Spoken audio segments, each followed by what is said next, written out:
Matrix Resurrections was supposed to be a great reboot and continuation of a franchise that people loved. The first two Matrix movies were really great films, and unfortunately, the third left a lot to be desired. So, going into this new film, there was a lot of excitement from people hoping they'd write something amazing, but unfortunately, it's been a pretty big failure so far, receiving mediocre critic reviews, terrible audience scores, and the box office numbers have been very bad. And now that we are past the holiday weekend and opening weekend, I wanted to read some new articles that are coming out about Resurrections.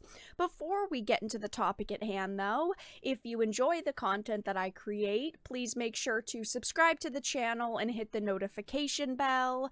Follow me on social media like Twitter or mine so that you can see when my content is posted.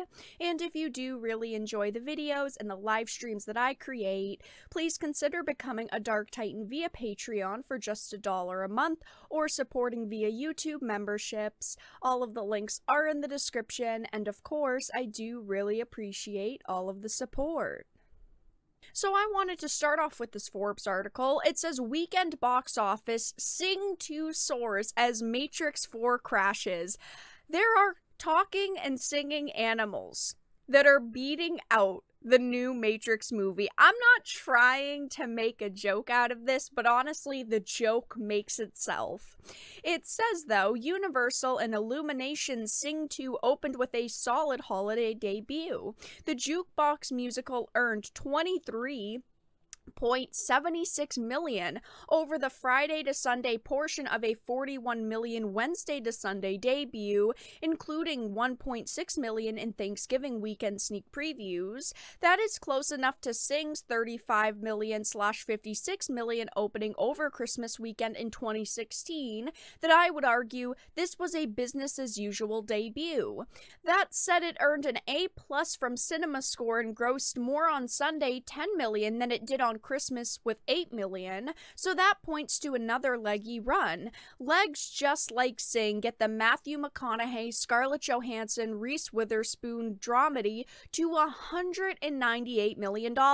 Of course, I personally had no interest in Sing 2. There are obviously families out there who over the holiday week just kind of wanted to go and see something with their family, and if they're not going to see Spider-Man, it seemed like they were going to see that. But Warner Brothers, The Matrix Resurrections became the latest victim of online fandom does not equal general audience interest. The Keanu Reeves Carrie-Anne Moss sequel earned 12 million over the Friday to Sunday portion of a 22.5 million Wednesday to Sunday frame.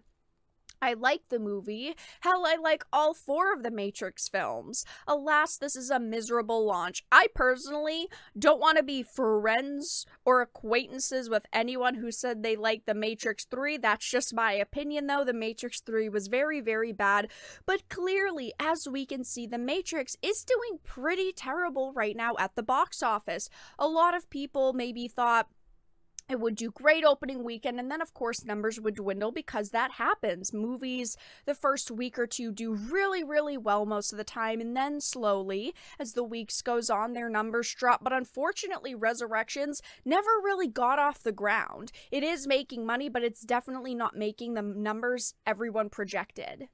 Blame COVID or blame HBO Max, but even The Conjuring 3 earned 24 million in June over 3 days, while Reeves' infamous Christmas turkey 47 Ronin earned 20 million, and Wonder Woman 1984 earned 16 million last Christmas amid mostly closed theatricals and sans any vaccines. Now, these excuses do not hold up anymore. Yes, people are very worried about the pandemic. People last year were pretty worried about it, and that's why Wonder Woman didn't do so great in the box office. But there's a combination here, especially with Resurrections. Look at Spider-Man. Spider-Man has been out for 2 weeks and it's already gained over $1 billion at the box office. Spider-Man is doing phenomenally. And yes, this movie did go on to HBO Max, but at the same time, we don't know those numbers. We're not going to know those numbers, so we can only really judge the box office numbers. I'm sure there were a lot of families who chose to watch it on HBO Max in their homes, but at the same time, I'm sure that those numbers probably aren't doing amazing either. So yes, while this movie made $69 million worldwide, it only made $22 million domestically. That is absolutely abysmal. Throw in a B minus cinema grade and we're probably looking at a 40 to 45 million domestic finish, or about what The Matrix earned over its Wednesday to Sunday debut in early 1999. Clearly this movie isn't doing good for a reason, and it's not just because people aren't going to the theaters to see it and because they're focused on watching it at home. Clearly this movie isn't doing good because it's just not an amazing movie. If we go over to the Rotten Tomatoes scores, it's got abysmal reviews right now. Yes, the critic score is pretty decent, it's at a 65%, but if we go to the all audience score, it's sitting at a 47% with over 5,000 ratings. People have a problem with this movie, and it's just not doing good. Now, I wanted to read just a couple of the audience scores because, of course, there's a lot of mixed opinions here. Lots of 3 out of 5s, lots of 2 out of 5s, people saying, you know, the base story of it isn't terrible, but unfortunately the execution just isn't good. People are saying things like, I struggled with this movie. I loved the originals and the Animatrix, but this one, although it had its moments, felt unnecessary, a bit made for the sake of it. The next one gave it half a star out of 5, not even a full star. They said, I'm a huge Matrix fan and this movie was a big letdown for me. The first one will forever be my favorite, and I know things progress and change by the fourth, but the storyline was pretty idiotic. I mean, I guess I was expecting the big wow factor, but it never came. I personally think they waited too long to make it. This movie started very confusing, only to end up being dull and boring by the end. That's 2 hours and 27 minutes of my life I won't get back. And I agree. I was expecting something massive to happen, something super exciting to happen, and it never really happened. It was pretty confusing going on throughout it, and it was really just dull and boring and lackluster. Overall, I personally wasn't a fan, and clearly other people aren't either. The next one is a 3 out of 5, so fairly positive. It says, I've enjoyed the movie for the nostalgia and seeing what the new technology could do for the franchise. However, though, I was disappointed to watch how lackluster the film was, minus barely having the spotlight on the main character. Also, the film felt spotty with the storyline flipping back and forth through several older Matrix films. Overall, I'd recommend the movie to Matrix fans, but be prepared to be a bit disappointed. People calling it a cash grab, saying extremely boring. Not sure how they thought this would revive the series, but it definitely did not for me.